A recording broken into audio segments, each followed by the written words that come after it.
¿Qué pasa, babies? Antonio, the Cuban Cigar Smoker. This is KYSDC.com, 939 to be KYS.com. And we have a legend in the studio today. It's an honor for me.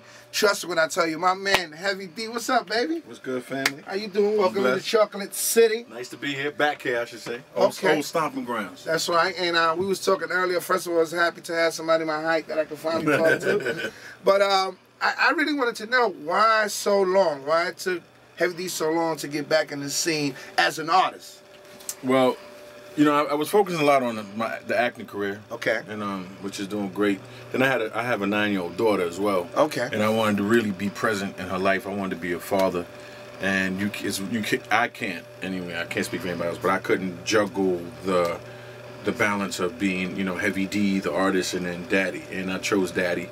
And to me, it was the most gratifying thing. My daughter's 9. She's never had a nanny or a babysitter. And, you know, I'm not with the mom, but we're tight, we're cool, and we just made a conscious effort. So that's basically what I've been doing, was just being a PTA dad.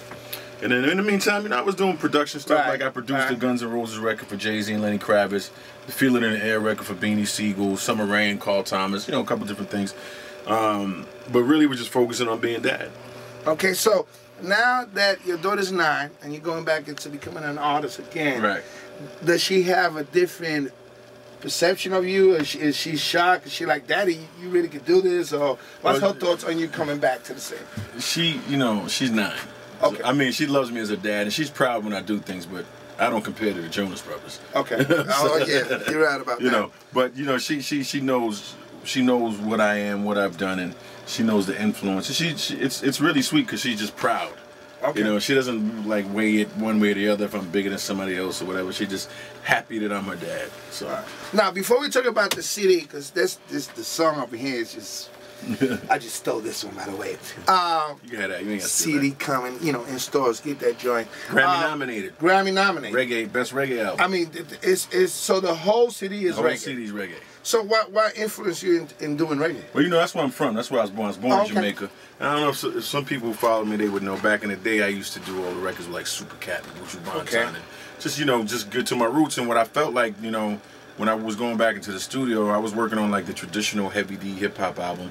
And it was just over. It was like time to just hang it up. Like I did the best I could do. Right. And I don't think I would ever be able to do as good as I've done. So to do something less than that, it's unfair to the fans and disrespectful to the culture.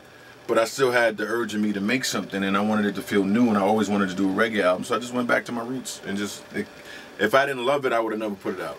So do you think you would be able to do another reggae project? Yeah, I think I can, you know.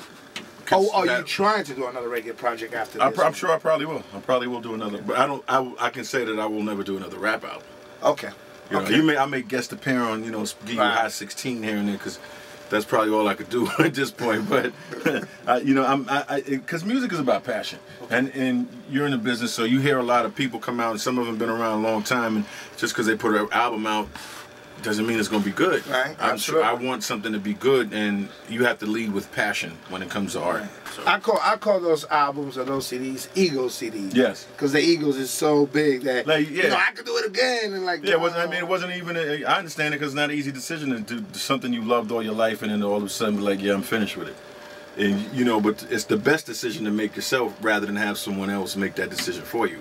Right. And I just was honest. It's like, yeah, look, it ain't nothing to me to lace a few words together and give you a couple hot, you know, lyrics. But to make hot records that, you know, can fill an album, that's a totally different story. You know, I don't want anybody skipping over anything. Oh, I feel you. I feel. Do you feel like hip hop is where it should be on the lyrical side? You know, I gotta be honest with you. I don't listen to it like that. Wow. Like, you know, I have nieces and nephews who are 8, you know, from that span from 9 to 21, and that's their thing, you know. And there's some people like I love Kanye creatively. I like Lil Wayne based on. I like how he pushed the envelope. And lyrically, you know, when I was getting into him, I could hear that, you know, T.I.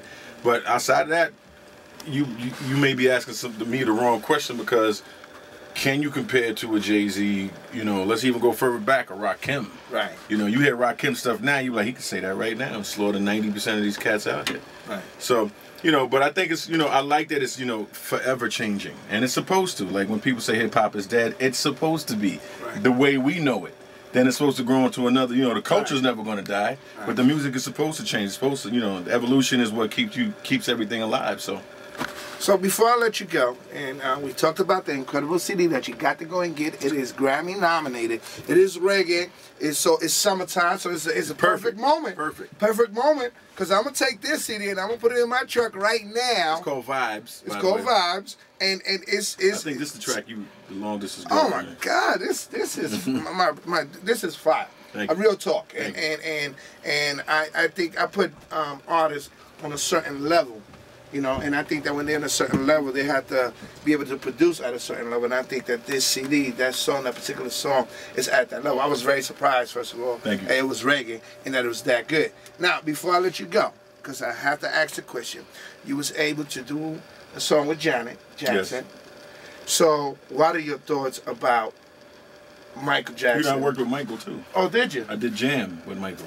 Oh, that's right. Yeah. That is right. And we just heavy-hearted right now.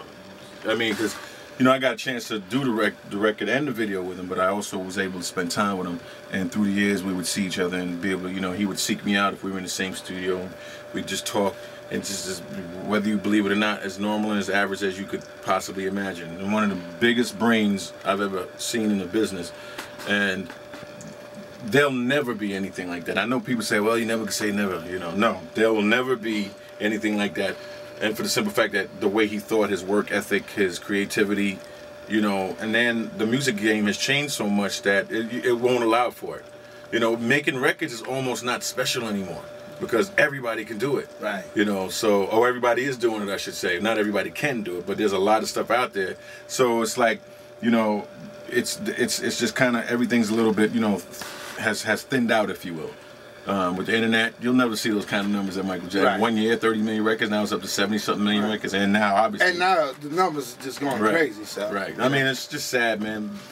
He's somebody I have a lot of respect and honor for, and people want to focus on the negative. I just want to focus on how he influenced me and made me want to be a better artist and a better person, and I'm just grateful that I was able to partake in his project. Because from somebody just brought this up to me the other day, I think it was only 4 people that he collaborated with. It was Paul McCartney, Janet, Slash, Eddie Van Halen, and myself. So it was 4 or 5, maybe 6 that, you know, but that was really it. So that mean that I'm in good standings. Absolutely. I mean, you did Jam. Yeah. That's my joy. Well, my man Heavy D, a legend in hip hop, a new artist in reggae, an incredible producer.